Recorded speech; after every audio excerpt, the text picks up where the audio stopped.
Welcome back to the Fan House Podcast, people. I am Javon, and I'm here with my brothers in the cut. We got Marshall in the building, and we got Robert, Clear Lake's biggest defender.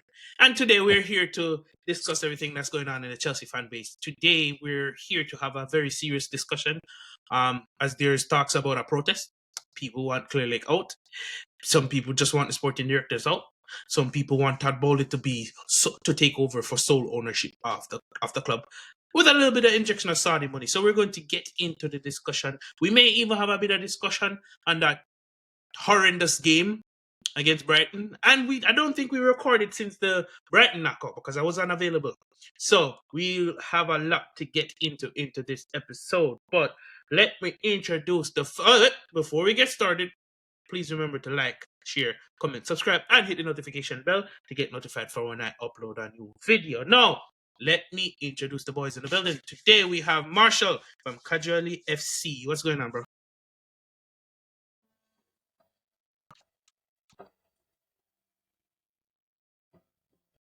That. It's been rough. It's been a rough past few weeks. You know, getting knocked out of the FA Cup. I was like, you know what? Okay, fine. Let's at least get a win against Brighton in the come up and turn it around. And Chelsea was just like, hold my beer. And they performed even worse. And not feeling good about the club right now. Obviously, I have my complaints. We'll talk about protests and all that fun stuff. But other than that, though, I'm doing great, you know, personally. But Chelsea-wise, man, the less I speak. Yeah. And we also have Robert joining us. This should make for a very interesting discussion because I'm pretty sure he has a lot to say regarding what's going on in the Chelsea fan base right now. Robert, I see you be trolling people on Twitter and you be rattling souls. No, I don't be, I've been telling you, I don't troll, man. I just offered an alternative opinion, A an sideline alternative view, view. maybe? Yeah, a sideline view, an alternative view, a different perspective. However you want to phrase it, that's what I come with. But some people like it, most people don't in the Chelsea fan base on Twitter, but who cares? It's you know, It's okay. it's It's okay. it's not that deep. But yeah, similar to Marshall. I mean, unfortunately, obviously poor last 2 months, to be honest with you. Was hoping maybe we'll start a little run here with Brighton and a few teams here that we got a friendly little run of games, but unfortunately that's proven not to be the case with some injuries as well. But I've kind of almost forgotten about Brighton. I'm looking forward to Villa now, so hopefully we do better there, but we'll see what happens. Brighton is in the past now. I'm just looking forward to Villa on Saturday. Yeah. Brighton was the first one was a shock and the second one was a head scratcher for me. More so annoyance and frustration. I didn't even put out a review, bro. I was too upset to put out a review because all people would have been hearing is the heavy Jamaican accent, the very angry Jamaican accent, and a whole heap or a whole list of slurs. So I'm like, you know what? Leave well enough alone. But boys, where do you guys want to start today? Where do you guys want to start? Do you guys want to start with a bit of talk discussing the Brighton game? Because I haven't spoken to you guys with either. We could start there, or do you want to go to the meat of the matter, the ownership? Let's probably work our way up the ladder, to be honest. We should probably start with the Brighton games. Yeah. So, and I mean, let's start with the cup game. that was something else, bro. That was something else. After that game, I was saying, like, these players on that pitch looked like they did not care for it. They really did not look like they were up for it. Everyone, barring maybe Caicedo, I think Cucurella played that match as well.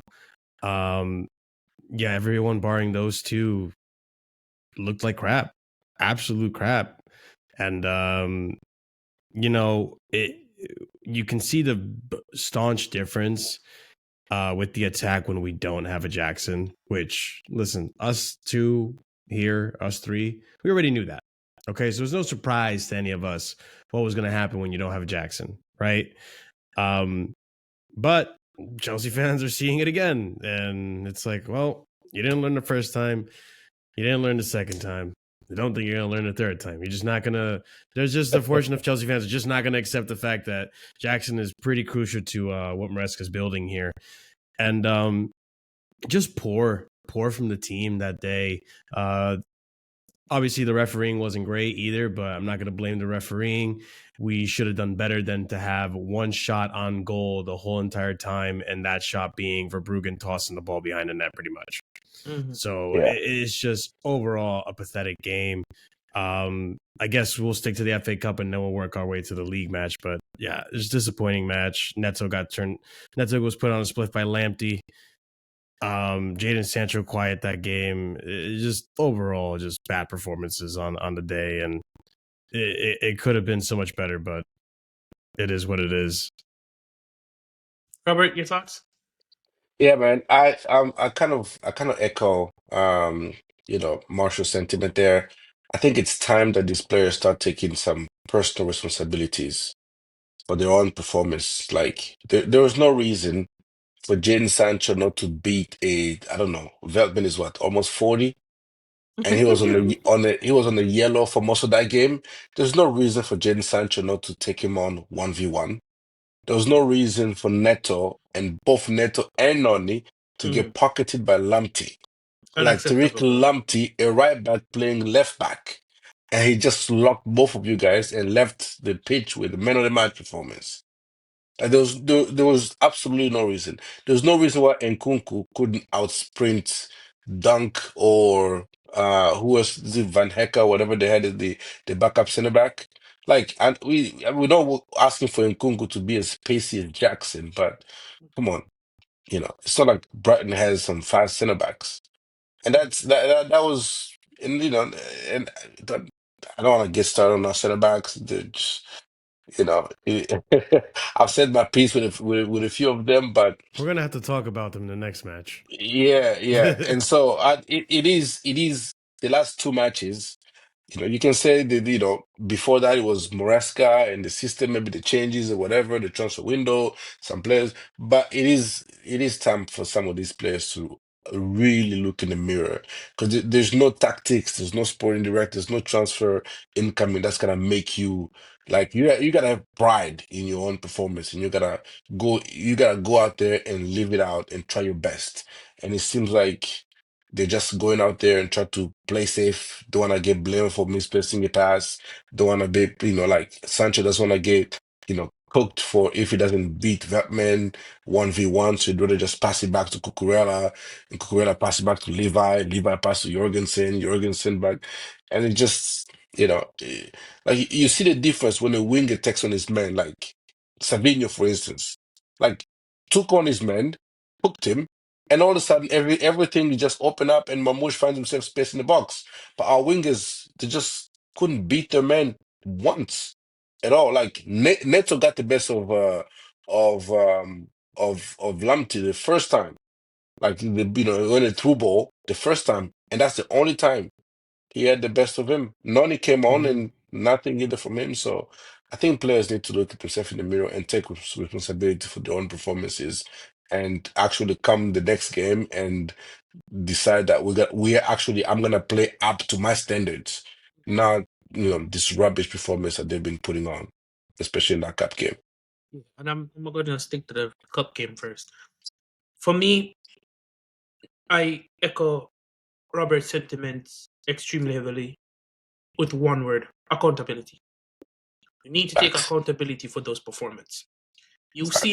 You've seen the run we've been on, and you're involved in the run we've been on.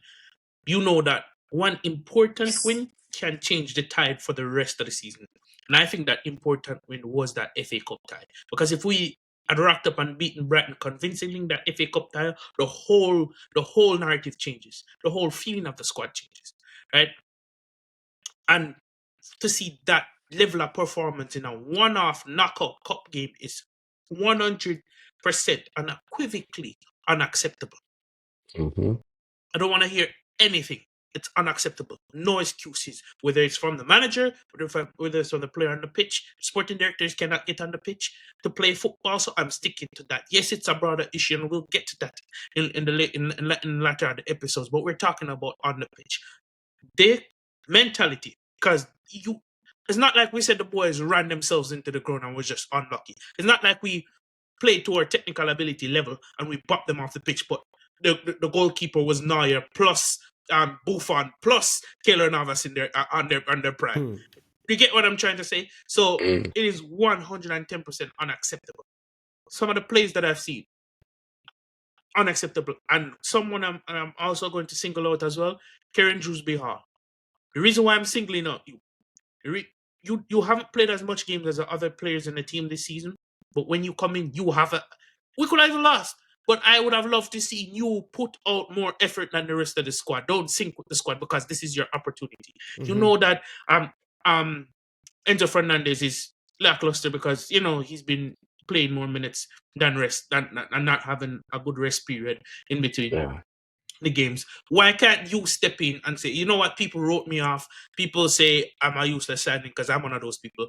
At least put in a level of performance, put in the extra run, be physical in the midfield, do something to kind of help the team. Because guess what that's going to do? That's going to be effective. If I see a man that's not a regular first team player come in and play out of his socks, I'm going to want to put in extra, even when I don't have extra to give. Yeah. You understand? So that's another thing. And Christopher Nkunku, I get where your limitations are. But the only thing I say with that is, with Christopher Nkunku, because I don't think we need to repeat ourselves. This is copy and paste. Uh-uh. No, I'm looking at the other side of it. Why when he drops the players can't run off him? This is just specifically for the cup game. Because we're going to talk about the league game. Why when you see him vacate the space, why can't you fill it? Why can't you see, okay, no matter what the coach says, he's going to default to this. Why can't you play around him?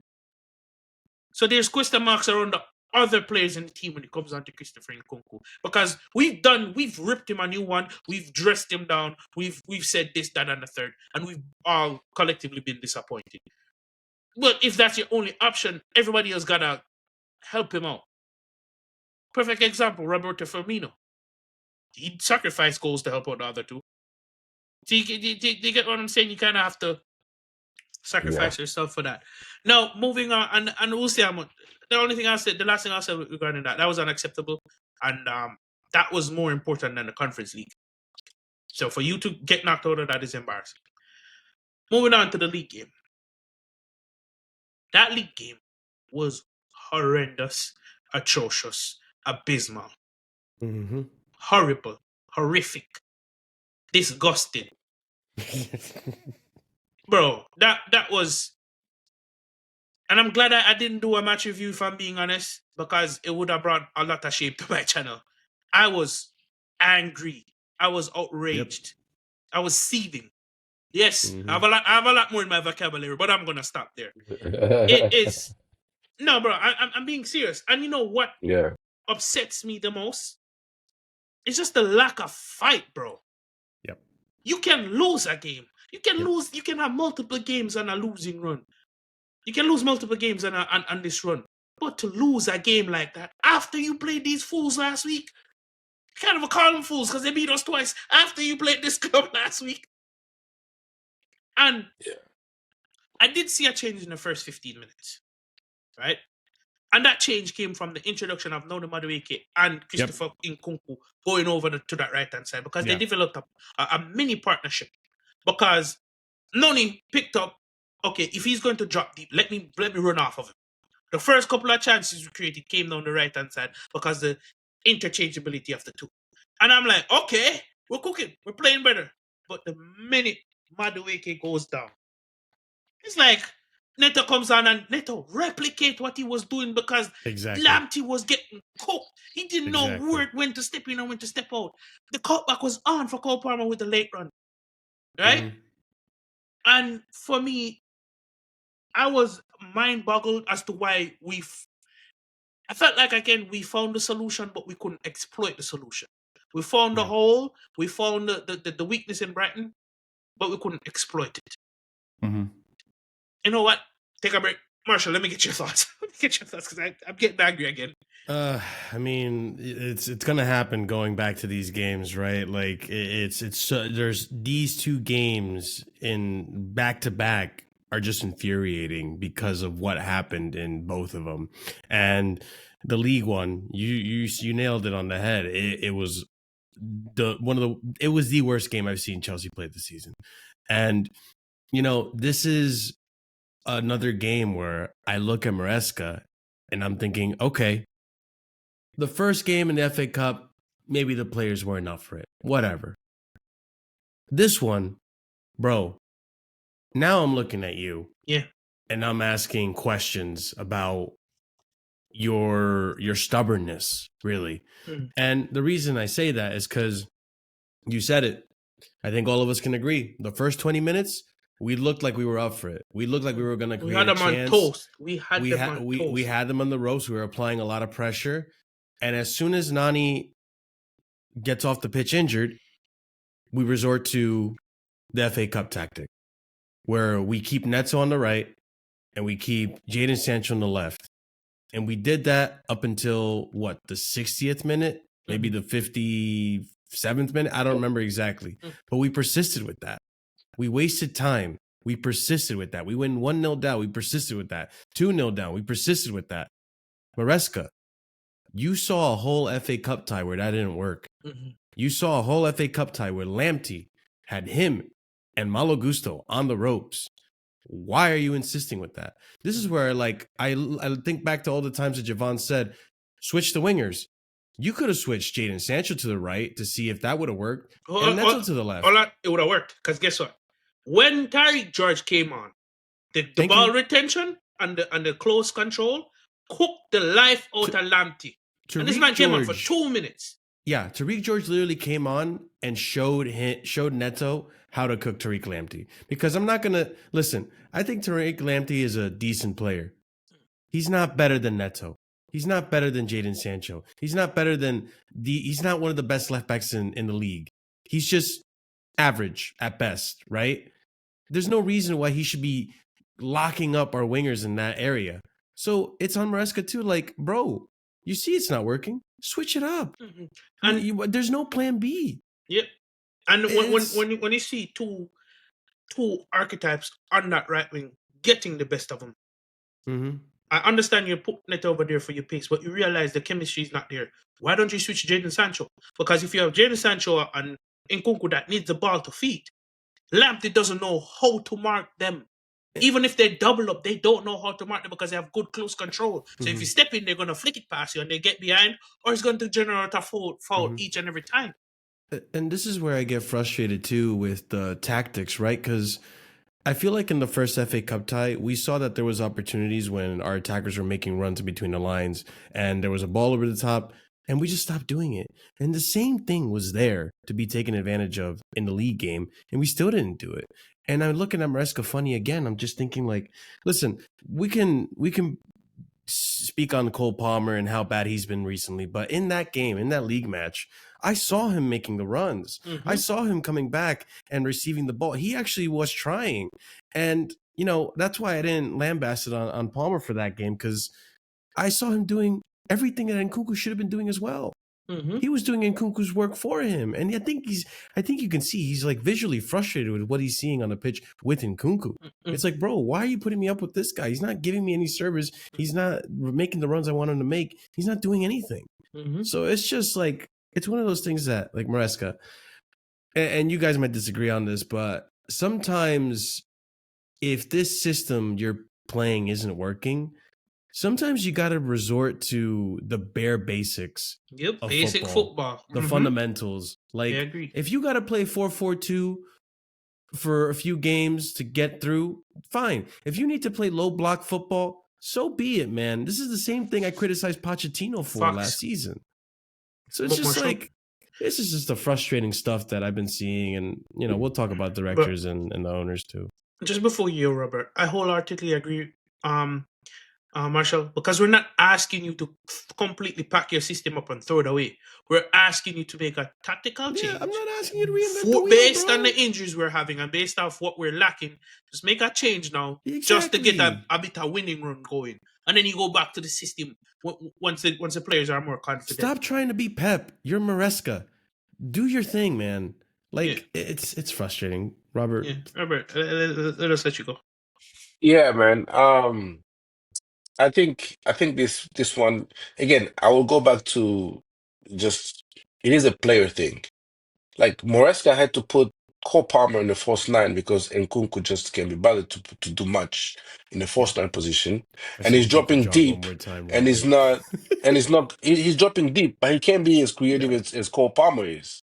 Mhm. And the thing that annoys me about some of our players, like when you see Nkunku and the ball get fizzed into him, like he's gonna like his first touch always, the ball always gonna run away from him. He's gonna gotta sprint to go get the ball again. If the defender's not pushing it away from him. And so the time he turns and looks around, like the opportunity and the chance is always gone. And so Moresca had to play for Palmer in the first nine just because Kovma is willing to make the runs, and then Kunku, apparently can play in his pocket and put Nkunku in his pocket, and and Kunku is completely useless. Mhm. And we're talking about Tariq George, overdoing it, or coming on and doing more against Lamptey than the previous wingers did. Why? It's just pride. Tariq George just comes and say, "Bro, I'm gonna take you on," and nothing you Mhm. can do. Mhm. Neto is on, and he's got PTSD from, he locked me out last game. Yeah, he's tentative. He's not decisive from the first move, from the first touch, or from the first action. And it gives Mental. Tariq Lamptey time to recover every single time. Mhm. You go past him, and then you gotta check back. You gotta check back again, and he's back in the picture. Mhm. Sancho, same thing. You get the Mhm. ball, always packing, passing back to The back defender. to the defender or passing back into midfield. Take your man on. And so I get we're trying to, Moresca also had, probably had to do better, but the players again they have to do the job. Like Mhm. Sancho has to take the ball and say, "I'm gonna take this man on." Mhm. Yeah. That's a valid point, because even when the system is failing you, this is where Mm-hmm. you Yeah, still need players to say, you know what, screw it. If he's going to be mad at me, be mad at me. Neto, yeah, Yeah. let's switch. And I agree with you. I like that you brought that up, because no one is blameless here. No one is blameless here. Everyone's gonna get it. Because if I'm Jadon Sancho and I realize I'm not getting any change out of here, why am I staying over there and there's a game to win? yeah, man. I mean, Right? I get, oh, Moresca should have switched this and that. It's just like individual pride, man. Like Mm-hmm. Mm-hmm. Tariq Lamptey ain't got no business locking up Pedro Neto. Yep. Tariq Mm-hmm. George shouldn't come on and look like a better player than Pedro Neto and Jadon Sancho. Mm-hmm. It is just Mm-hmm. because he comes on and say, "I'm Tariq George. This is what I do. I'm gonna do this." Yeah. Yeah. And It's he's what, ridiculous. 18, 19? Yep. He's Mm-hmm. 18. And this maybe this shouldn't get on it shouldn't get in onto the players. But part of me also blame the fan base. And a lot of people are not gonna be happy to hear this, but the match going fans, every time constantly groaning and moaning, or when a Yeah. couple passes don't go their way, it just discourages because no players wants to lose the ball because the whole fan base is gonna be groaning, everybody's gonna be booing, and there's nobody like you look. I watched the Liverpool versus Wolves game yesterday. Like somebody comes and make a tackle, the whole stadium cheers. A pass is completed, yeah, everybody. Mo Salah makes a pass, he misses a goal. You hear the also say, Mo Salah, yeah. In us, We're a in our library. case, in our case, our players do something bad. Oh, Yeah. Mm-hmm. boo. No. But here's the thing. Um, Ah, I'm glad you bring that up, because that is derived from the two different states of the club, right? And it still goes back to a point I made on all you can eat Chelsea, but I'm going to leave that alone. The point that I make is everything. comes down to what we see on the pitch, right? And when you look at the two states of the club, one's going to probably win a league title, the other one's been floundering in 12-6 and wherever we finish the season, right? Mm-hmm. The reason why, and this is not me debunking your point, Robert. I'm just explaining why it gets to this point. Mm-hmm. We've been lackluster in signings, and this is how the Chelsea fan base, deem it. I'll give my perspective after. Mm-hmm. There's been lackluster in signings. We've known we needed a striker. We've known we needed a goalkeeper. We know we needed a better defense since time ago, right? 1.1 plus odd $1 billion spent, and we're still in need of these things. We invested in youth, but our best youth players are not at the club. Some of our best youth players are not at the club. Some of the youth that we brought in, we've not developed, so we don't even know if they could have came in and done something in this time where we need bodies, i.e. Washington. I think Washington could have at least been on the bench. But hear me out. I'm explaining something, right? So when you couple all of these things together, when you couple what's missing, when you couple the performances, and when you couple the pressure that's on the sporting directors and what we hear from the ownership, especially in those interviews where they're strictly talking about business and not necessarily about football, it all comes down to the fans. So the average fan, once they listen outside or watch outside the games, they're already walking into the to Stamford Bridge or to any walking into Chelsea away game with a mindset of I'm slightly upset. If we don't win today, I'm gonna lose my stuff. You understand? Mm-hmm. Yeah, man. That's see, So when you get that's there, and then you see those two performances against a side that, and remember, this is not just a side that we've lost to. There's history there. What you have to factor in, we bought players from them, we bought sporting directors from them, and we bought a coach from them. So, and we give them so much money, and then to lose to them back to back, knock us out a cup, and knocked us out the top four, essentially. All of that's going to see, couple. see So they're taking out all of that on the players. you see to me those are like Twitter narratives. Like, oh, we've bought. Look, we're trying to be Brighton, but we can't beat Brighton. You see, those are that's Twitter nonsense. Okay, forget Liverpool. I give you Newcastle. They sold last summer. They sold one of the best young midfielder, Elliot Anderson, to Nottingham Forest, doing well over there. Minte, they sold him to where? To Brighton. He's the one that bangs 2 goals against us. They've been crying for Minte. backup, for backup right back to replace Trippier for the longest time. They've been needing for a new Mm-hmm. goalkeeper. You know what I'm saying? They need they want to get rid of Wilson because they need a backup striker. They haven't got any of that. But every single time you go to St. James's Park, it's rocking. But It Robert, doesn't mean they ain't got no we are issue. not Newcastle. We are not Newcastle. You I'm, have to act. I say this because you have to accept it for what it is. It took me a while to come to this, but you have to no, accept it for what it is. We are Chelsea. We are expecting league runs, title runs, cup runs, and at the bare yeah, minimum, no, comfortably finish top I four. hear you. I hear you. If we were the only Big Six team that's doing this, I would hear you. But we're the only one. You can't tell me that we're the only club that expects titles and league titles and cup games and all that. You don't hear Mm. Arsenal Mm-hmm. fans booing their own players. But here's the thing.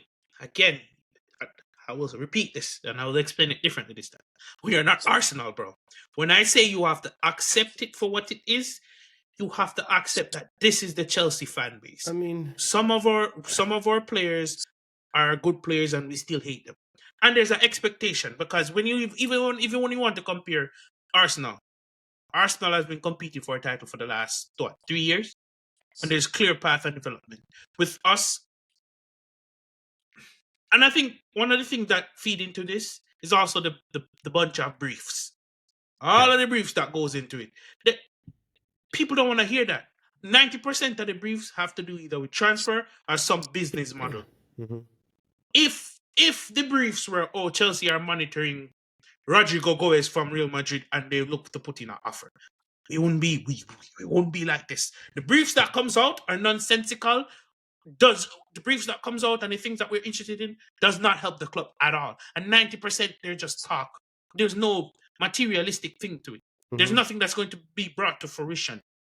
But I mean, based on what Robert was saying, like I I get what you both of you guys are saying, but I think what Robert was saying, guys, it wasn't that long ago where these fans were literally We singing, got our "We have our Chelsea back. Chelsea back," you know. So it's like when we get a bit, you know, a bit of game, like the same way we sit here and we're laughing at Arsenal fans walking out of the stadium on their club when they're still in a title race. We got to hold the same accountability to our fans as well. Like Exactly. I understand like coming to an understanding that the fan base is the way it is, but when you look at other fan bases and compare it to ours, like ours is, and maybe this is me looking at it through blue tinted glasses, but I'm pretty sure a lot of rival fans can tell us the same thing. Our fans, when it comes to our stadium ambience, we're a library. We are a library. Stamford Bridge is a library. When we get 2-3 bad runs of games, we become silent. And that's just not how it should be, to be honest. Like we should be as loud as the opposition fans. We should be trying to rattle the opponents coming Yeah. to Stamford Bridge. And you know, that's part of the fan base's job to do. And I get it. Briefs are annoying. You're frustrated because of all the disarray that's been happening in recent times. But I feel like, and listen, I I don't want to make this into a whole fan base discussion because we've talked about it already. We know our opinions on the yeah. fan base. They're very fickle. But at the same time, you got to look at the big picture here. Guys, we've been in a top 4 position for most of the season. Now we finally dip out of it, but we're only 1 point away from being back into it. It's just like, you got to be a little bit more optimistic. Have your Yeah. criticism. I don't disagree with that. Have your criticism. There's plenty to have, and we're here doing it. But at the same time, don't also act like we're in a relegation form. No, I get it, but again, you have to put context into this discussion, and the Mm-hmm. context in this discussion is: see, if we were playing better, if our performances were better, I would 100% fully support that statement, but it's not. Or Mm-hmm. gradually our performance is getting worse, and that coincides with us dropping down the table. You see, So when Javon, you look at it from that view, people have a right to be upset. People have a right to no, be but frustrated. then That's you fine. then that's not being a fan. If you're a fan only for the good times, and when it's bad times, you are moaning and groaning and booing your own players, then it's no there's no you're not being a fan. You're just being a you know you're just there for the party. You know what I'm Mm. saying? Yeah. And the perfect example was the game against Wolves. We're at home.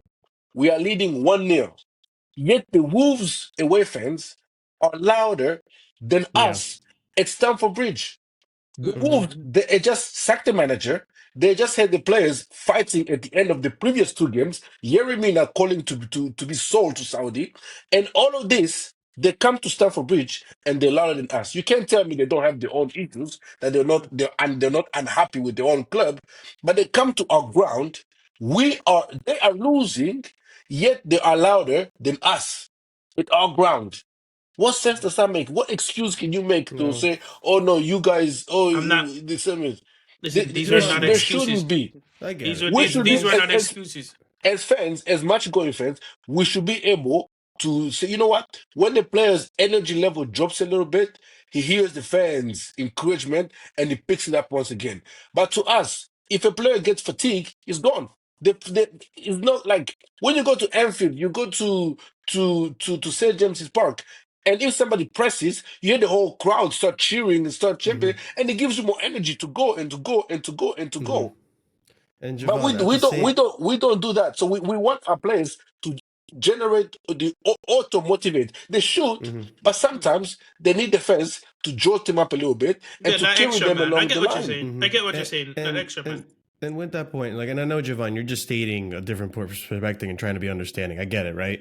But onto that point with Robert, when do you hear Liverpool or Man City or Arsenal or United play? Well, United is a different context, actually. Or you like, it's very seldomly you hear them come out in interviews like Caicedo did, like Nicholas Jackson did, Yeah. saying they preferred playing away than at home. Like, that's a damning indictment. And Like, like, to an extent, the match going fans, like, listen, respect the fact that they go, right? That's time out of your day. You could be doing other things, but you decide to go and enjoy the football game and support the club. I respect that, and I appreciate that. But you gotta also do your part in that game, in those matches. You have players coming out in interviews saying these things. Like, that's not a good look. And we all know, we've said it on here, fans have said it on Twitter, they've all said it. Poor mentality. What is mentality? Mm-hmm. It's in here, psychological, and that's something that the fan base also have to pick up on and be smart about it. Like, bro, booing him is not going to help. All the stuff Yeah. about Sanchez, as bad as Sanchez has been, booing him isn't going to help. You think that's going to make him make less errors? Let's be smart about it. I understand your discontent. That's fine. You could save it to the end of the game or whatever, but at least when you have a chance to win the game, which we have had chances to win games and we've capitulated, you got to be supportive in those moments, not just in when yeah. it's good. Last week point on this. I've never seen a club where our own players tell us to shut up as much as our players do. Yeah. Jackson last Mm. season, score goals, shushing the crowd. Neto this season, scoring goals, doing this to the crowd. Kai Havertz, Kai scoring goals Havertz. here, Yeah. shushing the crowd. Morata, same thing. Lukaku, same thing. Our own players always tell us to do what? To shush. After we criticize them, they score a goal. The first thing they do, ZH, shush. Morata, shush. Last It's a season, reoccurring theme. Jackson, shush. It's under different ownership, different sporting director, different coaches. The concern is what? The fan base. How come our own players always have to consistently tell us to shut up when they score a goal? Why? Valid point. It's just odd. It's all odd stuff that, like, we as fans, we have to start picking up on these things. Yeah, but it's like, And, oh no, you can't say anything yeah, to the match going fans. Like, bro. it just makes it toxic for everyone. And Yeah, it that never just helps. yeah. Mm-hmm. Yeah. Yeah, And these players get edgy all the time. And I mhm. guarantee And you, they're young next players time. too. Remember, Yeah, Yeah. they're young, I so that's a guarantee, I factor as well. guarantee you, next time Jackson score is gonna shush the crowd. Next time Neto score or Noni score is gonna shush the crowd. That's Mm-hmm. it's not normal. Our players shouldn't be telling us to shush every single time because we don't praise them, enough. I don't care how much you don't rate him. Like, if I go to Stamford Bridge, I'll be the first one to sing Liverpool. He's one of our own. I don't rate the player whatsoever, but I will sing Of Liverpool all the while I'm in people. the ground. Mhm, I'm serious. Yeah. mhm, I've been there No. singing Timo Werner. I never rate the guy. I've been there Yeah. singing Trevor Chalobah. I don't rate Trevor Chalobah, mhm. Mm-hmm. but Yeah, but they're on the I'm, pitch, No. I'm so in the they need it. ground. Mhm. Yeah, they need Yeah. it. It's a And valid and point. it was the game against Southampton, and Timo Werner was missing chances, and you keep on pumping him up until he Mm-hmm. scores. And you see the Mhm, excitement once the players score, the jubilation. mhm, Yeah, Yeah. Uh, but our fan base, we just we be yeah. moving weird for some At mhm. reason, least man. be louder than the opposition fans. Yeah, That's at all I least be ask. louder Don't than be a them. Exactly. library, Yeah, you know? that is a valid point. That is a valid point. But we're not gonna Yes. continue on this fan base. Let's get into the main topic here. There is a protest. I think it's February 24th or 25th. 25th, the Again, game against so Southampton. against Southampton. It's gotten to the point where fans are going to protest to get Clear Lake and Blue Coat out. Not necessarily a topic I like to touch. Because my channel and my thoughts, I just want to talk about football. The politics thing is not necessarily. Um, I can do it, but I just don't like it because it's football. You grow up. I grew up on the magic of football. Mm-hmm. So, but Hmm. let's get into it. Let's have a discussion about it, and I'll start. Firstly, the way how it is right now, you cannot. It's not at a juncture where these ownership are going to up and leave just because a few people go and march and shout and scream, right? Unless they do it consistently, unless there's real protests and real threats, they're not gonna up and leave, right? Next thing, if you're going to protest, because I see there's confusion about, I don't think there's a confusion. Everyone wants blue coat out, or most people want blue coat. Most people want clear lake out, right? What I would say to make this extremely effective, focus on the sporting directors. Focus on people. If you want to make change, focus on something that can actually be done. People jobs are expendable. When people don't want players here, you hear it, players get transfers. When people are tired of the manager, you hear it, manager gets fired. I would suggest you focus on the sporting directors as a point, right? Because that's change. They can hire another sporting director to come in and do a better job potentially. If you're going to protest to get blue coal and clear it, and I don't want them here. I'm 100% on you guys' side. I'm just talking about things that are realistic.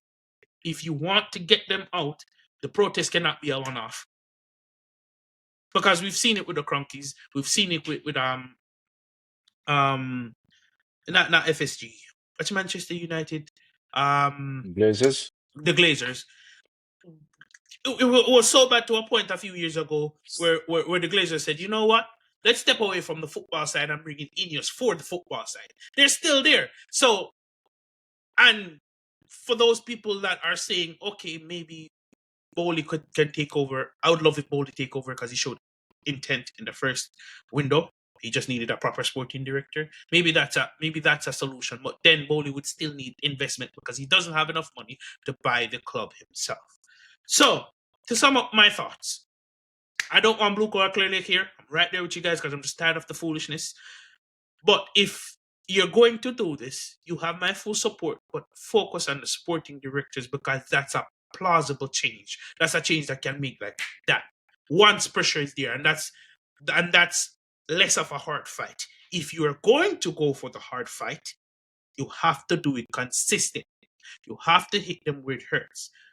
Not just the protest. After the protest, you have to follow it up by not going to games. If you don't go to games, please know that there's going to be a knock-on effect on how the players play. There's going to be a knock-on effect. If you're not, and if you're going to stop going to game, the viewership has got to dwindle down as well. Yes, you see Robert's face because Robert agrees with me in terms of the level of change that would have to take. Right? He may still want blue coat here, but if you're going to protest, these are the level of change that you have to make that's going to affect them to a great level where they feel it in their pockets. This cannot be a one-off thing. You have to follow it up if you want the ownership out. I hope that's clear enough for everyone that's watching this. Marshall, I'll go to you next. Okay. I think there's a lot to touch on with this one. So I'll try to be as quick and concise as possible with this. First things first, to get this out of the way, I support getting the directors out because at this point, I'm not a fan of the recruitment. And listen, I think the scouting's been great.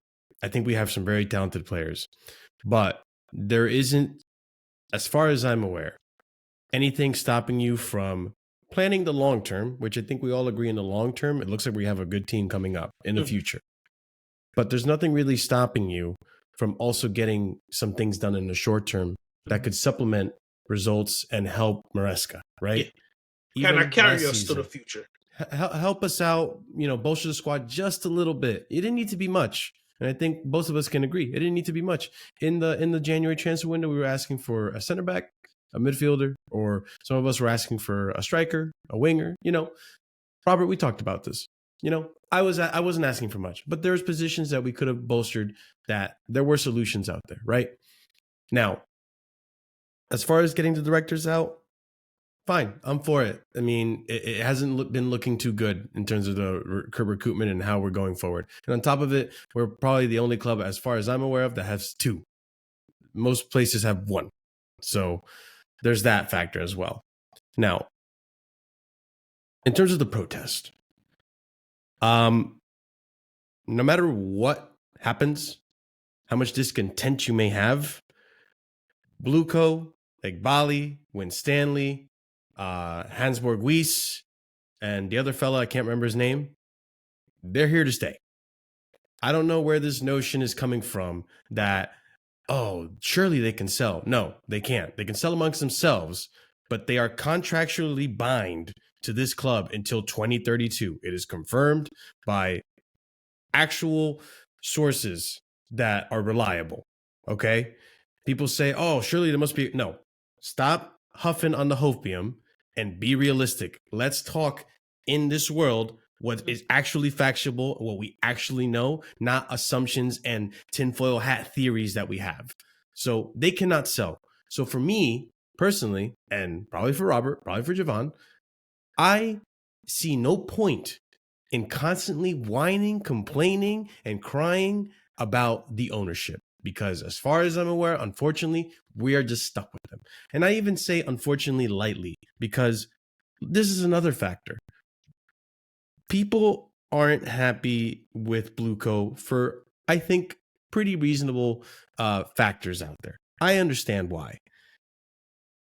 However, it is coming from a fan base that is used to the unicorn owner we had.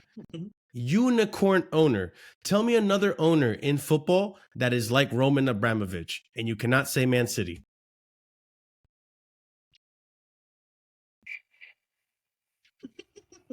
Exactly. So, what makes you think that if Blueco were to sell, mind you, this is the same Blueco that invested, I'm going to say it now, about $2 billion now, right? $2 billion into the club. Look at the Glazers and how much they're investing into United. Look at Daniel Levy, how much he's investing into United. Arsenal, who are doing better than us in the table, how much are they investing into Arsenal? How much is Newcastle investing into Newcastle? Nottingham Forest, so on and so forth. Yeah, some of them are investing a little bit more than others, but not as much as us. We keep being lambasted about the fact that we spent $2 billion, right? No owners are doing that. And the thing is, in what world, Javon, you said it, the Blueco and stuff, they're really not going to care. This protest is going to be one and done, and there might be some more in the future, but this will be a one and done thing if fans show up, because that's the other thing too. I'm all for say what you want. I'm American, freedom of speech, all that fun stuff, freedom to protest, go for it. Stand on business if you complain this much about Blueco. All right? All these Twitter tacticos and all that stuff, fine. If you feel that way, stand on business. Show up to the ground. Do the protests. Don't just do what they did last season and then cancel it all of a sudden when there was one person that showed up. All right? Stand on business. Then I'll have so much more respect for these people. But with Blueco, there is no world I see where they, one, care for the fans and the discontent because they invested $2 billion. You don't think these billionaires want their money back? It's an investment firm, people. They want a return on investment. I am in no way denying that these owners are trying to make profit out of Chelsea. I am in no way denying that they're trying to run it like a business, but they want their money. This isn't Roman Abramovich where he's just going to be like, oh, 1.5, don't worry about it. No, these guys want their money. And so it's on Iqbali to try to get them their money. He's the one that runs Clearlake. Now, hopefully in the future, maybe Bowley buys out Iqbali's share. He gets the money himself, doesn't have to go to another consortium because then that's another headache. And eventually maybe we'll have Bowley call the show. He'll be the majority share once the Iqbali and them make their money. But they're not going to sell until they make their money. And that's a reality that I feel like a lot of Chelsea fans are deluding themselves from, is the fact that these are billionaires. They've made billions of dollars for a reason. It's a possibility that maybe things are being run the wrong way. I understand that. The way I see things, it's not looking very bright. However, in the back of my head, I've always thought this. There is no way that these guys would put $2 billion into Chelsea just to not make their money back, even if they are businessmen. So surely there must be some plan here that I'm not aware of, most of us aren't aware of, that is going to result in them making $4 billion, $5 billion, $7 billion back.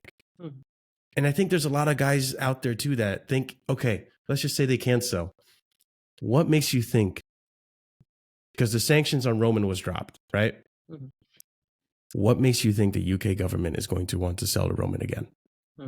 And on top of that, what makes you think that Clear Lake isn't going to try to sell it to them for 7 billion, 10 billion to make their Remember, money Roman back. still owes the UK government tax money. So So there's a lot of like, also the timing of this protest. Like, guys, let's be real. We're 1 point away from top 4. Like, where was this protest in the summer when, you know, we weren't happy with the result of Pochettino? We got demoted to Conference League. Where was this protest after Graham Potter's season? Why are we protesting now when we had a few bad games and now we're out of top 4, but we're still in a top 4 race? But I will say this to kind of I'm debate done, by that, the way. Go Marshall. ahead. Yeah. I will say this. No, it's a conversation. I will say this. It shouldn't, if they're really unhappy, it shouldn't matter what league position we're in. We could be winning the league. If it's that true to the fans, it shouldn't matter where we lie. Mm-hmm. If you're unhappy with the ownership, if we win every game until the rest of the season, that shouldn't matter. The message should stand the same.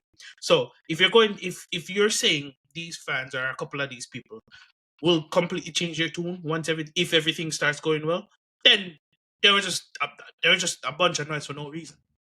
Mm-hmm. My thing is, I echo what you're saying and I agree, but that's even more of why I say the sporting directors has to go, because here's what. These are the tangible stuff. Yeah, These are the things that can change. Not only that, if you succumb to the pressure and get rid of these sporting directors, the better ones are going to tell you, hey, so I'll take the job, but we cannot go down the exact same philosophy that the last two did, else we're going to be in the same cycle. So even that, just get rid of the sporting directors might just change the direction. Yeah. If they're not going to do if they're not going to follow the path but follow it better, like buy better young talents and go better with youth, then the philosophy has to change, and that still comes with the change of the sporting director. Yeah, and Robert, do you remember? Because United did it. They were protesting. They're really unhappy. Do you remember who was buying the players and he just stepped down? Forgot his name. Was it Dan Ashworth or Ed Woodwards? Ed Woodward. Woodward, right? It was Yeah. Woodward who he was in charge of all the signings and stuff, and then he stepped down, and then it was just the Glazers at that point, I think. Yep. Yeah, let's hear what Robert That's has something to that say you can about this. change. Yeah, Yeah. go ahead, Robert. Yeah. Well, I don't think it'll come as a shock to most that I don't think this is a protest. I think this is a temper tantrum. I mean, I kind of agree. Robert. It is a temper tantrum because nobody going to the protest will tell me what exactly the protest is about. People want to go, like you said, Javon. People want to go. Oh, I want the sporting directors out. People want to go. I want Bluco out. Some people go, I want Clear Lake out, but I still want to keep Bowley. Some people want to go. I want Bluco. I want the sporting directors. I want Moresca out. I want everybody out. Some people want to go. I want to go protest the vivid seats situation. So what exactly are we protesting? What is it that people are? I get people are. That's what I'm calling it a temper tantrum, because that's what my 2-year-old would do. My 5-year-old would do. You tell him, don't watch this TV show, he gets mad. You tell him, go put your pajamas on, he gets mad. So go brush your teeth. You tell him, eat your vegetables. All of that, he's throwing a temper tantrum. What is it for? I don't know. He's just mad for some reason.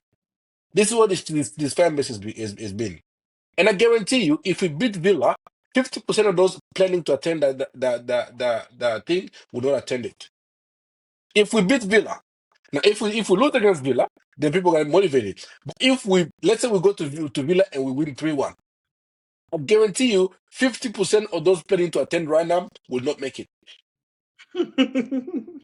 All of a sudden they have to go to work. Yes, and it is on a Wednesday midweek. It is in the midweek, and so you planning a protest at 6 p.m. before the game is at 6 p.m. right? UK time, or is it 8 p.m. I think UK it's time? 3 UK time. I'll check in a minute, but it's on a Tuesday here in the US. It's on It's what time is it US? The game is at 12:15. 3:15 US, so that would mean it would be an 8 o'clock game. 8. Yes. So you want people to be there protesting at 6 p.m. Meaning they gotta leave work at 5, rush to your protest, and they don't know exactly what they're protesting about. It's something that I would get it if it was something that was affecting me on my day-to-day life Yeah. significantly. I would make the effort to go and protest something that impacts me to a higher degree in my personal life. It is football. Hey, this is football in England. You cannot say it doesn't for majority of these people. We are removed. Please keep in mind we are removed. No, We're not going to I've disrespect been these seeing people. I've been seeing people making comparison to the civil rights movement that we want to protest. It's like let's be realistic here. These people came. These people are billionaires. Yeah. Billionaires don't make moves without assessing the strength, the weaknesses, the opportunities, and the risks for every move that they make. When they first came in and they went through, you know what, let's appease the fan base, let's go by Koulibaly, Aubameyang, and Sterling. After 3 months, we all want all of them gone, right? And then they said, okay, let's switch the model to go and seeking the best young talent around the world. And they got that model. They didn't just take that model and pick it out the hat. They sat down, assessed it, assessed the strength, the weaknesses, the opportunities, and the risks of that model. They knew the Americans. Automatically, the fact that you're American, you are not welcome in English football. You are not. You have a bad reputation from whether it's from the Glazers and FSG and there's the Cronkies. Americans don't have a good reputation. You are coming off the back of one of, if not the most popular owner in English sports history, in Roman Abramovich.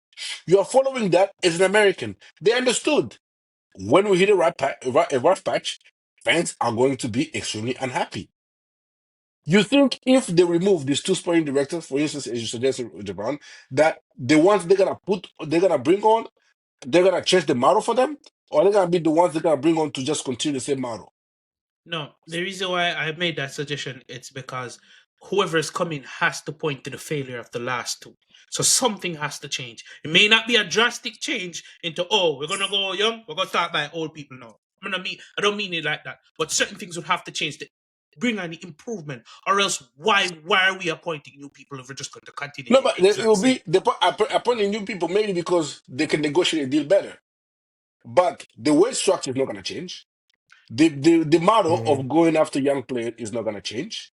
The model of buying opportunity to resell 6 months or a year later is not gonna change. But you can, but Robert, you're still not getting my point. That can change, but it can be done better. That's my main point. And you can, and if you do that better, the squad will be better for it. So that's why I'm saying you can make a plausible change. No, you can make a change and say, let's take, like, we said, let's take more Poch out, bring Moresca in. Yes, that's a change. That's not gonna make us win the title straight away. It's gonna be gradual. If you bring, again, people are just assuming we're gonna bring new sporting directors who bring on a new way of operating, and that's gonna make us win right away.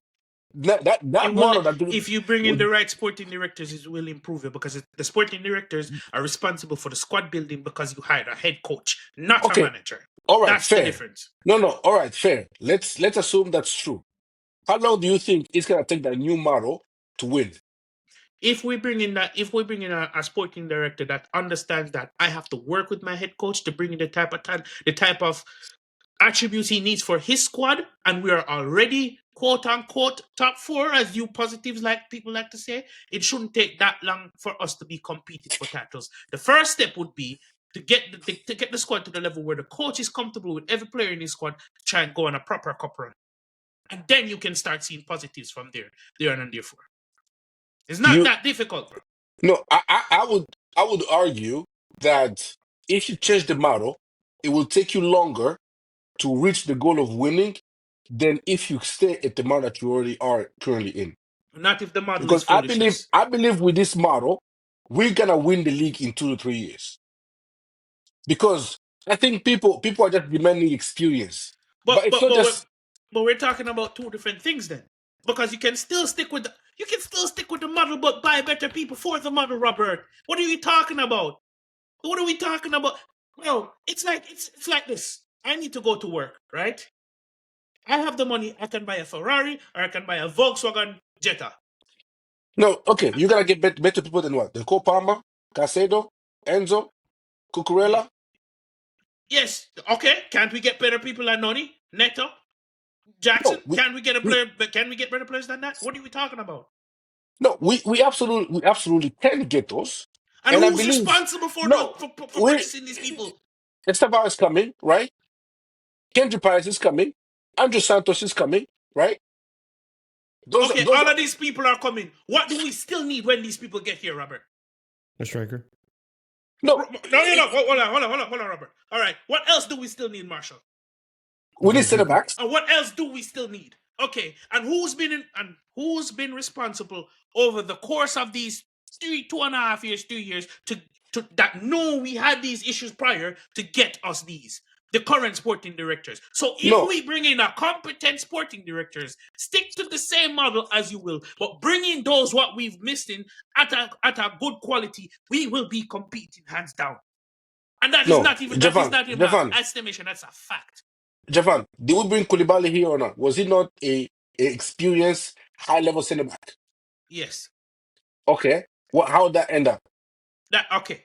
I get the path you're Did going we on. bring no? Did we bring in Sterling, who was a highly productive winger for Man City? Yes or Yeah. no? Yes. Now we all want to get rid of him, right?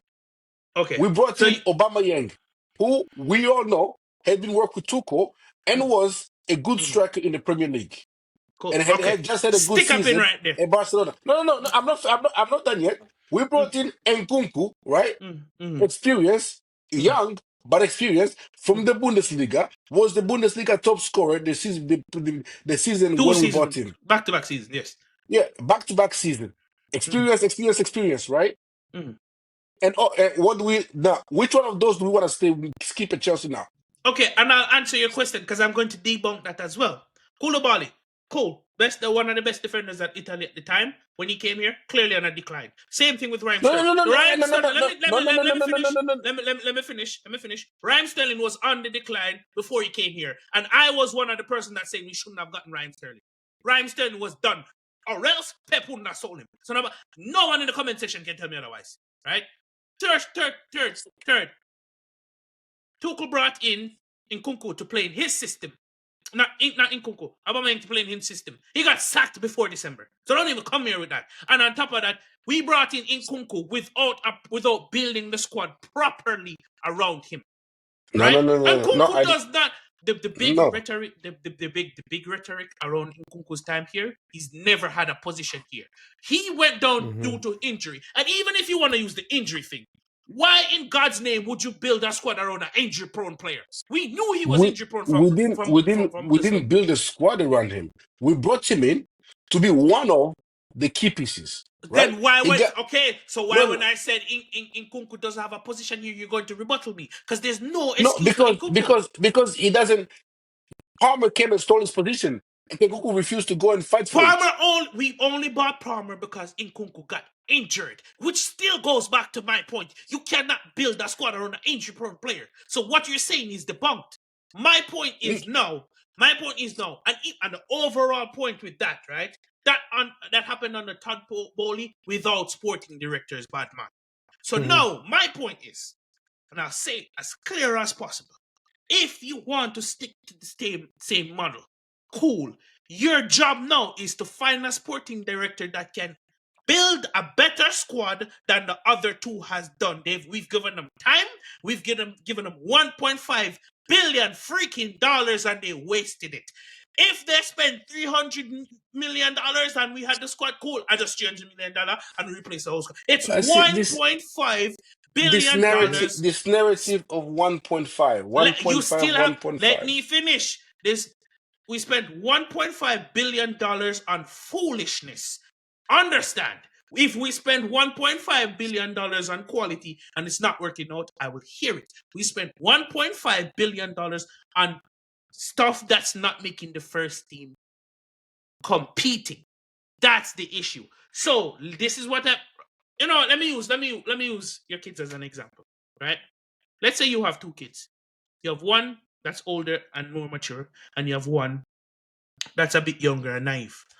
If you, Robert, are leaving to go to work and you give the older one lunch money, and you said, buy lunch that can supplement for you and your younger brother, and all he does is all he does was buy candy, and that's not nutrition at all.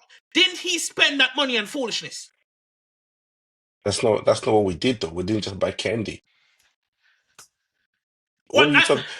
No, but this is the false Marshall, you get what narrative. I'm saying, right? You get what I'm saying, right? I get what you're saying, but here's This the is thing. Yeah, go on. I love how like I understand both of you. I understand both of you. Always I understand both of you. Because here's the thing. I think when it comes to the foolishness of the money we spent, there are some signings that I'm looking at from this previous window that are just why? Why did we buy KDH? Oh, hold on. Why did we buy 1 point? 1 point. I just realized. When I say spent the money on foolishness, I meant majority of the money. Obviously, you can exclude Palmer, Caicedo, Enzo, and them type of people. But when you're talking about $1.5 billion and you don't have not even a first 11, that's, you can't even say 50% of the squad is world class. That's unacceptable, and that's facts. Robert, I got you. Because I see both of your perspectives, guys.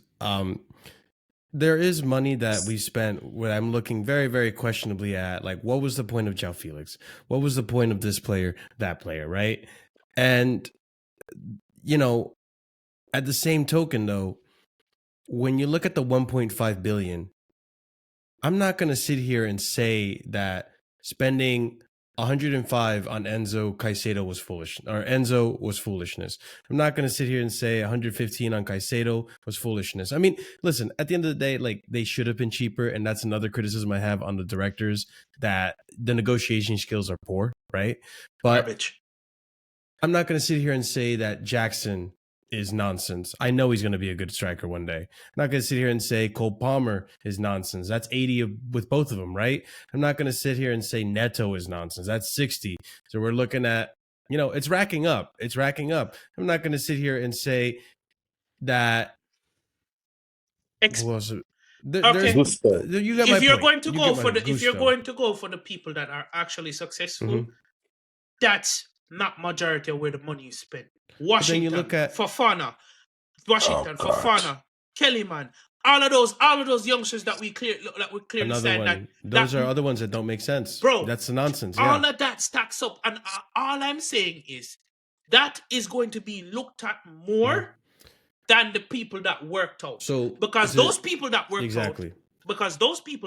out are a small few. I feel like if we treated all these youth signings that we got, right, similar to how, because I'm going to be fully transparent here.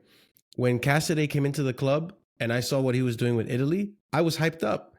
But how did we treat his progression? How did we treat his loans? We cut his loan to play for Poch for 2 games. Like, why? When he was starting to get minutes under Maresca. There's a lot of things that are very, like, incompetency and inexperience that this doesn't make sense. But at the same time, with what Robert's saying, there are some good players there for the future, that Santos, Paez, Esteval, where it's, if we treated all those young signings similar to how we treated those, then I would probably have a lot less complaints with the directors, because at least you're giving them a pathway. You're giving them a way to get into the first team. And if it doesn't work out, it doesn't work out. You know what I mean? Like, we could always flip a profit. I don't understand the small marginal profits that we're making. Like, for example, Moreira or even Cassidy, the small marginal profit that we made on them. If we had developed them more, give them some chances in the first team, see what they can do, see what they can cook. And if it's not good enough, or you can't crack into the first team, you get sold, because that's Chelsea, where the standard is up here. And if you can't hit that standard, too bad. All right, so let's take Cassidy as an example, right? Because I like Cassidy when he came in. It still goes back to the point where I said you spent money on foolishness because of what you said. If you're not going to bring in these people and give them a clear development path to make it to the first team, or get a profit, or get a proper profit off of them, as you may, because, like I said, the model can be done, but done better, then it's still waste of money. Be more efficient, right? You might as well take the time and the money spent into getting to someone that's going to affect our first team.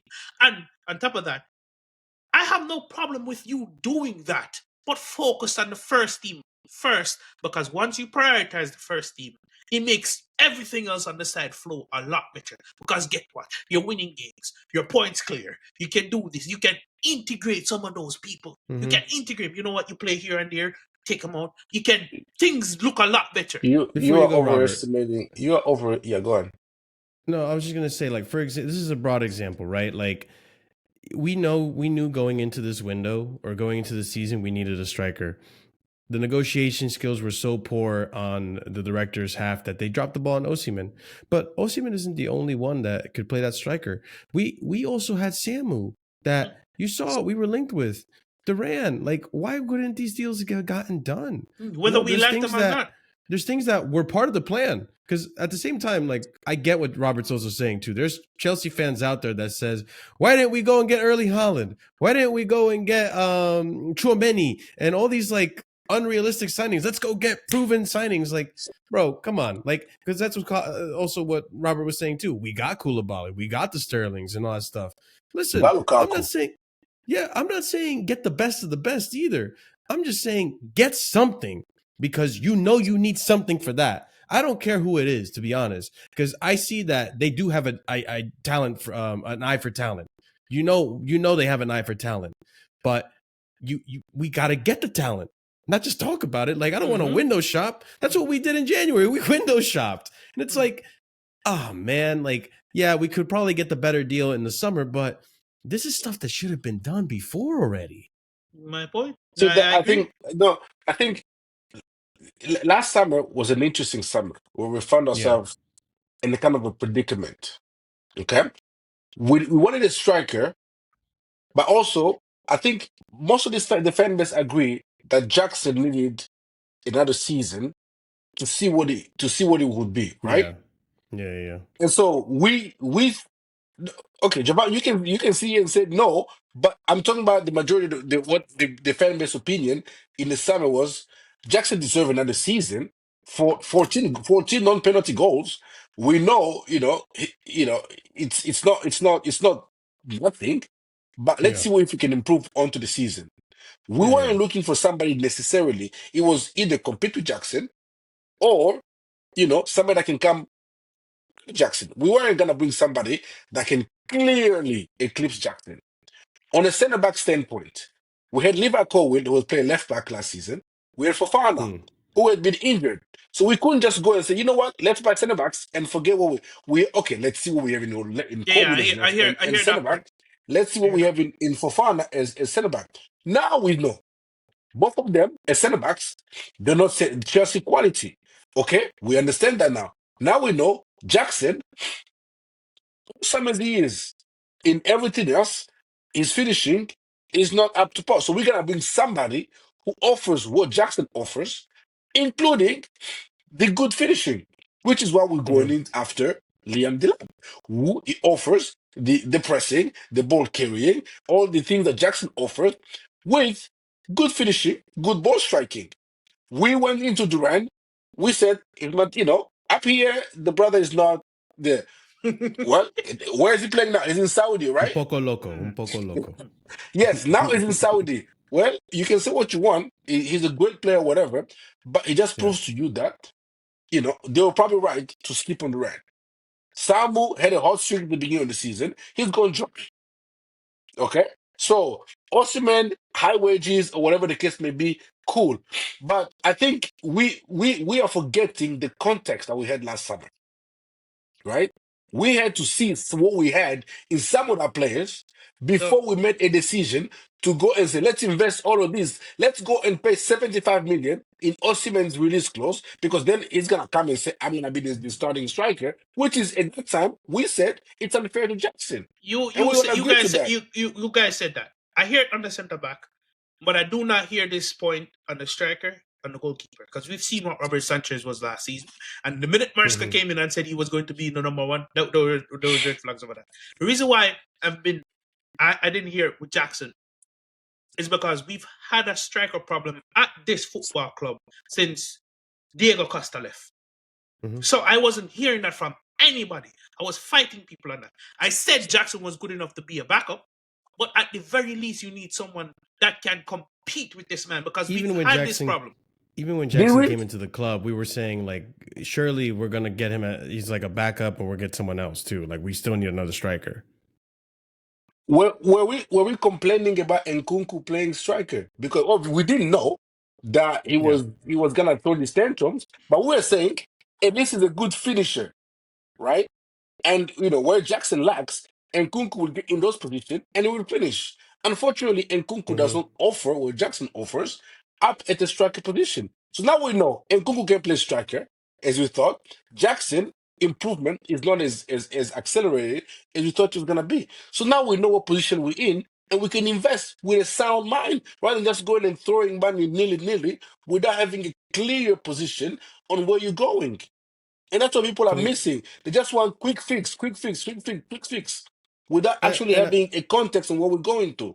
And I get that point. Listen, at the end of the day, I still stand on the fact that this summer I've had enough with these sporting directors. Facts, bro. I like, just get me one sporting director. But what I will say, chances are, I feel like there's a good chance they're going to stay, right? Because the work of a sporting director isn't seen over the course of half a season, one season. Exactly. It's seen over the course of time. Exactly. And I feel like fans don't understand that, which, listen, it's going to hurt, but we're going to have to deal with it for a bit. And listen, I don't want the sporting directors, obviously, because like I said before, I feel like there was a lot of wasteful talent that we just wasted their careers, and they could have done a more efficient job of, getting them to be the players that we originally thought they were going to be. And on top of it, we probably could have been more efficient about how we're going to turn profit on them, right? There's that. There's also the lack of recruitment in terms of the immediate things that we need, even if not the best in the position, but like a Kolomoani on a loan, for example, even in the January window. Like I wasn't opposed to that. Just something, And the utilization of players as well. Like, and what the other factor that makes me nervous, and this is also why this is like where I stand 50-50. Like, I don't really know where I stand with this, right? Let's look at the windows, and let's look at the managers at the time. So Frank Lampard stands down from his interim role. Now the directors are in full director mode. We have the recruitment that we have in the summer under this impression that this is going to be the team that we're making for Pochettino. Pochettino got a 3-year contract. He's going to service 3 years. And Pochettino throughout the whole season says he needs experienced players, yada, yada, yada, yada, right? And eventually Pochettino starts saying what he says, all these things, yada, kind of falls out with the directors, falls out with the owners. Apparently Todd Bowley said he did a good job, yada, yada, had dinner with him. And then they have mutual leave. Whether it's true or he actually got sacked, who knows, right? And so now, this window that just passed, I'm under this impression that now are we building a team for Maresca? And the other players that we bought for Poch weren't part of that mold? Or like, are we, like, what's this where is this going now? Because if we're sticking with, I think they originally thought Pochettino was going to be here 3 years, and they were okay to help build little by little whatever project Pochettino had in mind, right? So how long was his contract? It was a 3-year contract. It was 2 plus 1. 2 plus 1. Okay. 2 plus 1, right? Now Maresca got a 5-year contract. Yeah. Now, the thing is, are we just recruiting players that fit a certain criteria that any manager that comes in can just use into a system? Or are we getting players that are going to help Maresca in his current system and building around his ideas, kind of like how Guardiola has in Man City? So as much as I want these directors out, I am curious because this is their first window with Maresca, right? And they're building a team with Maresca. Or first season, I should say, not window. Part of me is curious to see, are you going to correct the wrongs and actually back Maresca in the parts that he needs help in, which is maybe why you said, I don't expect Champions League this season. but next season, top 4, because we're going to see what you have and what you can cook with the team. And then when we see the deficiencies, we're going to bolster you. This is me being optimistic and hopium, right? In the summer, then we're going to see those deficiencies, bolsters those parts, get rid of the fodder, and now you have everything you need, no excuses, go for top 4. I don't know what the plan is. And that's something that I thought of, like, what if, right? So it's also like looking at it from the bigger picture as well, because let's be honest, one window under with Maresca as your manager. Now you know the manager you want to stick with, which you should have done it from the get-go. Maybe the manager wasn't available. That's me giving the benefit of the doubt. But at the same time, this plan should have been set in stone from the moment you became the directors. You had half a season to figure out the right manager to build a 5-year project with. And we kind of lost the season because you decided to pick an interim in Pochettino. No, Which you you forgot should have Graham known. Potter, bro. They tried it with Graham Potter, but But that they was got a lot Bowley, of though. stuff. It wasn't the directors. That was Bowley, saying like, "Oh, this guy seems good," and just fucking put So it let in me there. ask you a question. Based on what we've seen so far, don't you think you can answer the question? The exclusion of so much players, and even with the squad that was given over the summer, the exercising of so much other players, not dividing the minutes up properly, not making changes you should have made changes. But Devon, let me then again, no, the transfer window has to. I don't no, know. let me revert There's this. a lot of You factors. you rate Michael Edwards as sporting director, right? No. Yeah, I Yeah. do. You rate Klopp as a manager, right? Yes. How long did it take those two to win a title at Liverpool? Few years. 4 or 5 years? Mm-hmm. Now, if a world-class manager and a world-class sporting director needed 5 years to deliver a title at Liverpool Football Club, why are we so impatient? But then Liverpool didn't win a league for 30 plus years. They had to gut the whole squad No, and I'm replace I'm the whole just I'm squad just talking long I'm just term. talking no, I'm just talking for that specific time where they had an elite sporting director and an elite manager. Good recruitment, by all accounts, from the sporting director and a manager who had been world class ever since he stepped foot in there. We have a championship manager and Brighton sporting director. Why are we expecting more from them than Liverpool fan expected from Michael Edwards and Jurgen Klopp? And But then that's why I said I'll ask you earlier, this: why right? don't we have a world class sporting director and a world class manager? We are Even if Chelsea we Football Club. no, even if we had Mm-hmm. that, I just showed you it does not guarantee you But instant success. that point is mute because then the rhetoric changes. We've seen your world classness at other clubs. You get that allotted time. You get that expectation of a grace period. These people don't get the expectation of a grace period because they've been doing subpar work at elsewhere. Yeah, So blue when pill they for come 3 into years this now. job with given more resources, given more funds, and we say, go Mhm. build us a proper squad with $1.5 billion, and they spend it again on foolishness, that's where you see the rhetoric comes. You No, cannot use a world I class, you cannot use this level, and compare it with this level. Two different no, expectations. I don't. First of all, I disagree with the narrative that's been spent on foolishness, considering that we had to replace a whole 25 man squad that won the Champions League. Literally everybody, bar Rich James and Ben Chilwell. Every single person on that squad left. Okay, Rudiger left on the we free. didn't spend the money No, on no, foolishness. Why Ru- do we still need no, why do we still need the same no. things we I'm not. I needed didn't say. before they took over? I Answer didn't that say. question. I no. I didn't say we've completed everything we needed to do. I'm just saying I see the vision. I see where we're going compared to where we're coming from. Like even if this was Roman Abramovich, Mhm. we all said the Jorginho Kovacic midfield need replacing. Sorry, Yeah. Jorginho Kante Kovacic need replacing. Kante was too Mhm. injury prone. Jorginho was no longer mobile, and Kovacic lack of quality in the final third. We all knew. Rudiger already agreed with Real Madrid was gonna go for a free. Thiago Silva was 36, 37. Christensen was leaving. Aspilicueta was too Mhm. old. Alonso was too slow and old. And the all front three of Ziyech or Pulisic, Kai Havertz, and Timo Werner, we wanted all of them gone. The bench of Yeah. Tammy Abraham, and the only person on the bench we wanted to keep maybe was Olivier Giroud. We wanted Mhm. that whole squad. We wanted it gone. I ask you, take the Man City squad, got all of it. Take the Arsenal squad, got all of it. Take the Liverpool squad, got all of it. And tell me how much they're gonna spend to rebuild it, the whole 25-man squad. But you're And still tell and see proving if but you're still proving my point. I said from the jump, it's not about the amount of money you spend, it's what you spend the money on. Cool, I give it a midfield. Why do we still need a goalkeeper? Why do we still need a whole new defense? Why do we still need a whole new forward line? Why do we still need goal scoring wingers? Why do we still need a striker? And these are issues from before they come in here and took over. That's my question to you then. Javon, it's not complete.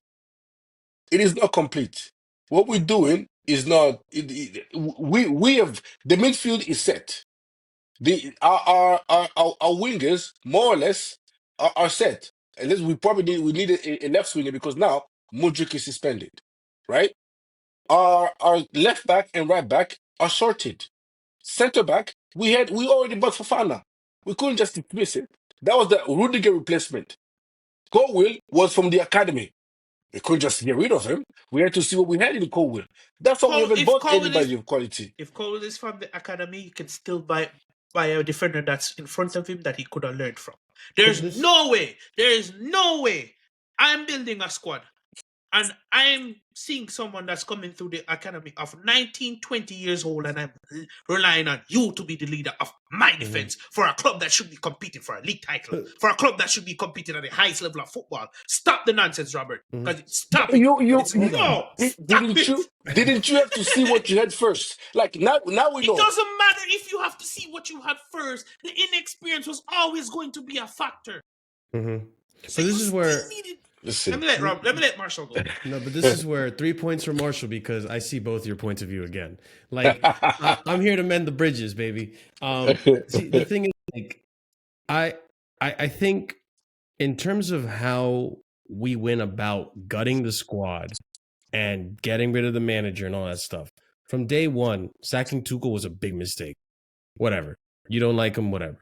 Then for me, another strike was how we completely overhauled and gutted the team the way we did instead of doing a gradual succession, right? Where some of these younger players can learn from the more experienced ones. Even though I agree with you, Robert, some of these guys were too old. They weren't good enough. Like I remember the issues that we talked about under Roman. You know, there was a lot of players in the team that were not good enough. We needed to start to phase them out.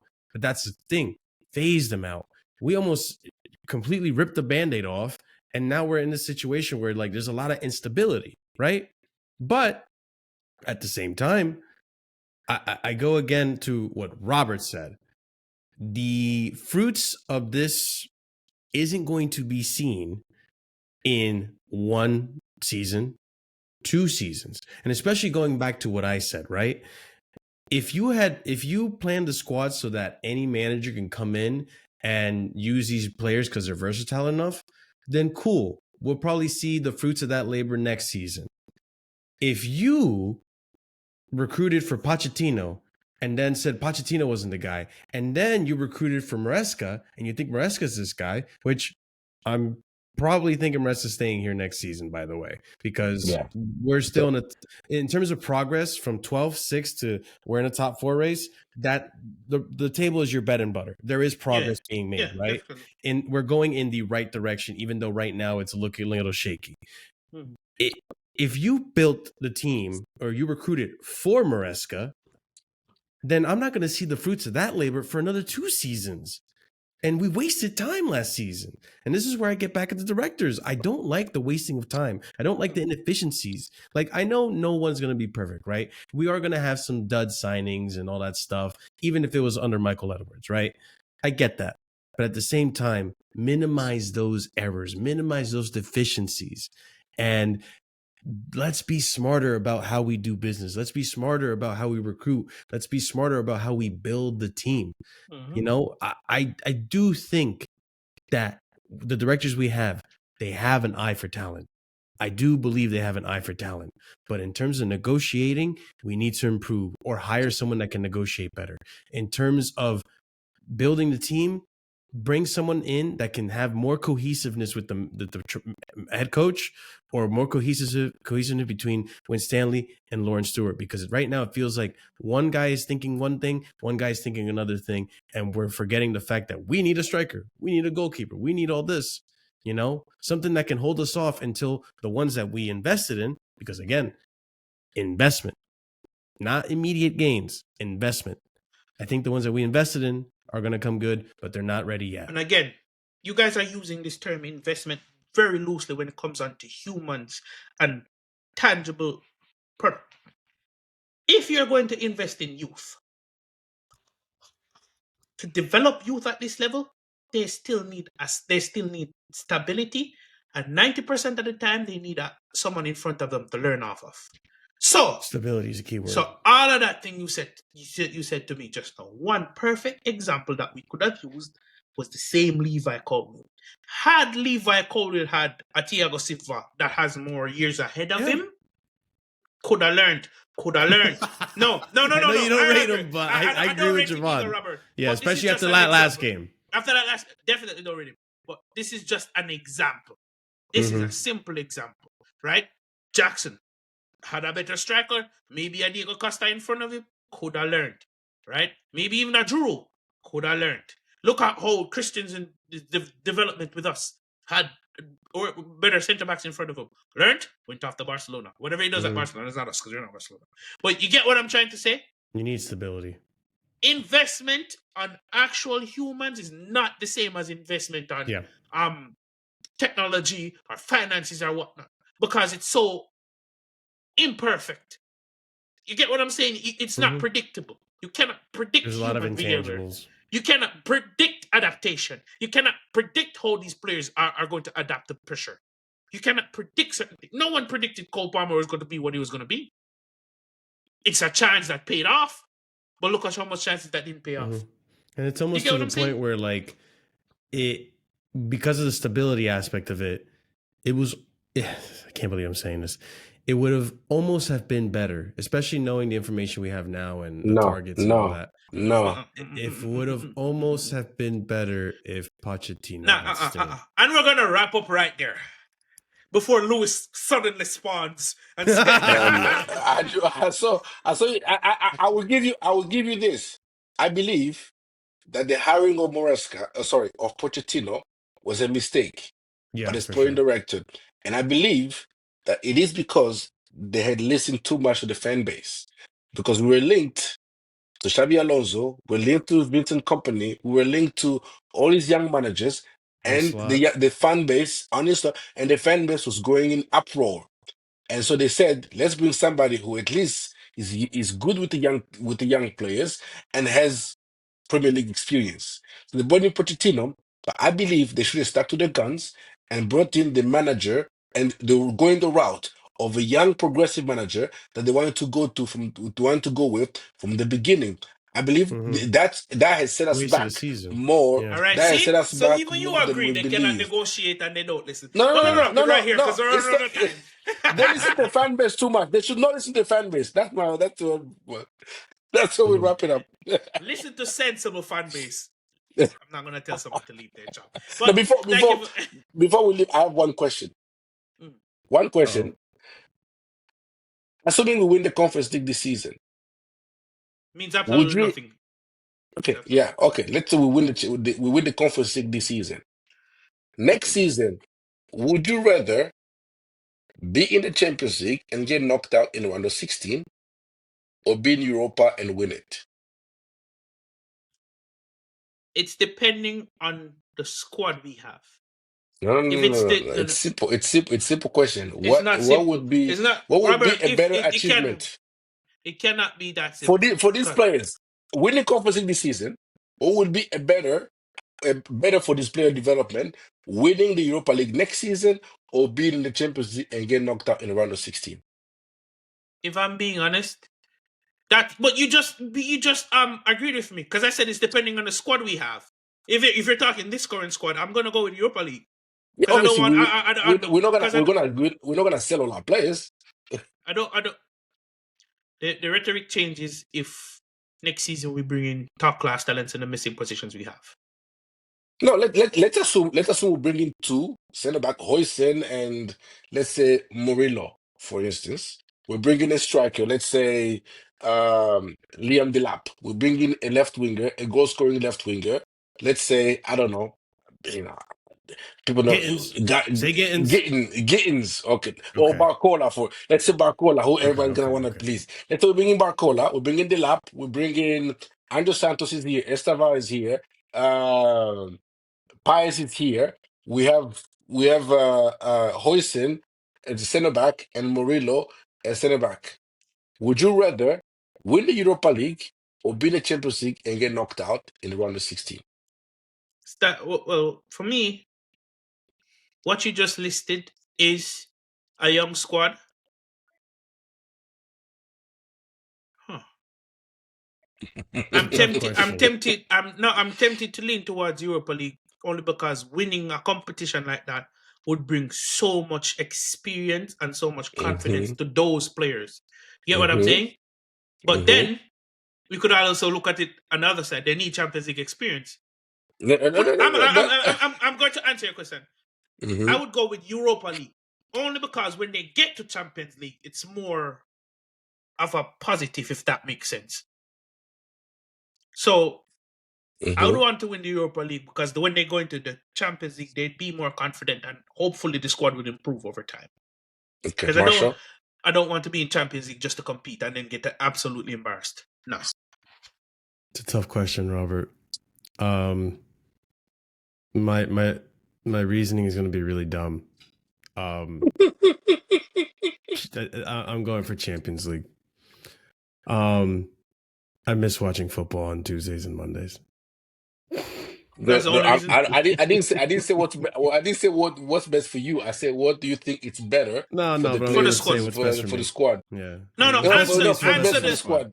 Bro, if it's what's best for me, it's definitely going to be Champions League. Yeah, But yeah, yeah. what's best I'd for Obviously, rather you? just you want to watch see Champions Chelsea League. versus Real Madrid, but what's best for this squad? For the club and the squad, I do think Champions League is important. Because I think these players need to. I do agree winning a trophy is important. However, I also feel that having them understand what it's like to be under the lights Champions League night, that is something you can value. And having the ambition to reach that every season could be something that can drive them as well. So I think Champions League, also because of the financial benefits of it, will finally have a front of shirt sponsor. I think we'll be able to attract more players into the project as well. You know, we'll be able to dunk it on Arsenal as well. You know, I think there's a lot of benefits to being in Champions League. So I think I'm going to go with Champions League. So then that poses another question. I know we're running out of time here. At what level how do you guys value the Europa League then, if that's the case? Because everything you said is the same thing it applies exactly, maybe not the level of money, but it applies exactly to winning the Europa League. Notice that he never said competed, he said winning. So that's a guaranteed high level trophy. And then if you couple that with taking home a FA Cup and a Carabao Cup along with that as well. Going to a final. What teams are the favorites to win the Europa League? Can I ask you guys? This season, is it Tottenham, Man United? You know what? You know what? Exactly. You know what? Hold on. Exactly my point. Exactly my point. Imagine if Man United wins the Europa Europa League. League. They will say they had a better season than Arsenal. You know what? I take it back. Champions League. Just Yeah. thought about that. Just thought about The quality in Europa League is the quality is Europe, poopy. but my genuine thoughts were, you know what?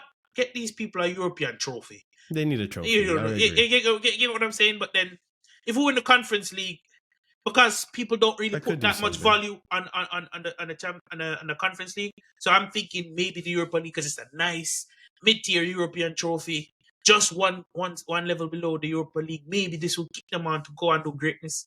But then, yeah, It's nah, Conference bro. League Plus, really. It's Now, Conference League well, plus. you see. Now, this to me might just slightly justify what Morissa keeps saying we're ahead of schedule.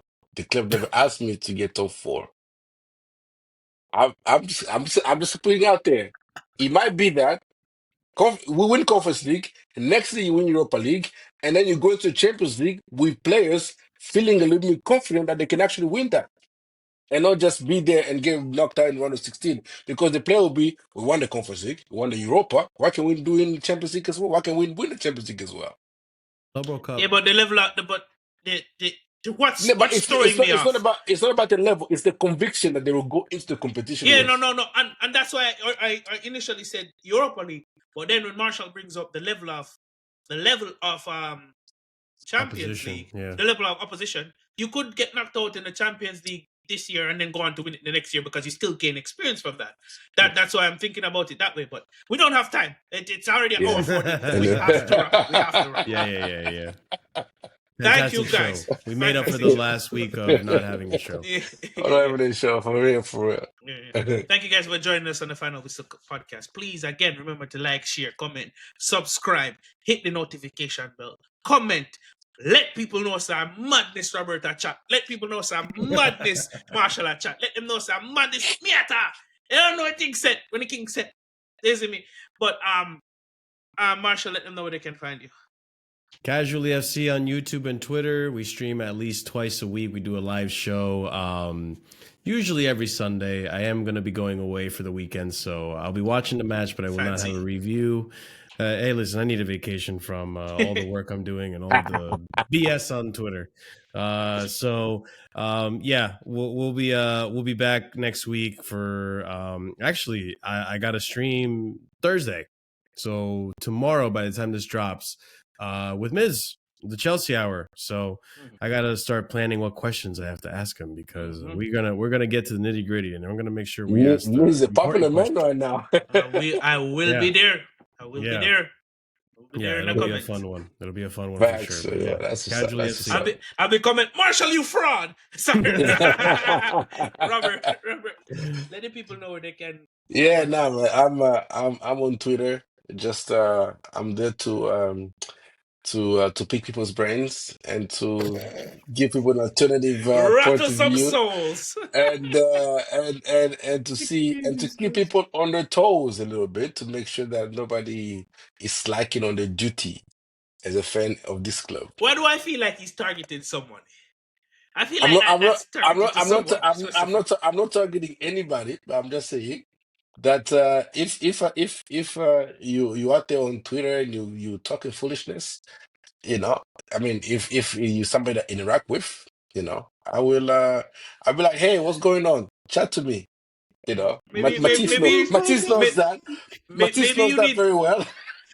Maybe you need to do this with yourself. Maybe you need to police yourself. But we can't continue. Somebody can police. Everybody polices me. Now I got to police somebody. All right, Batman. We have to wrap it there. We have to go. We have to go.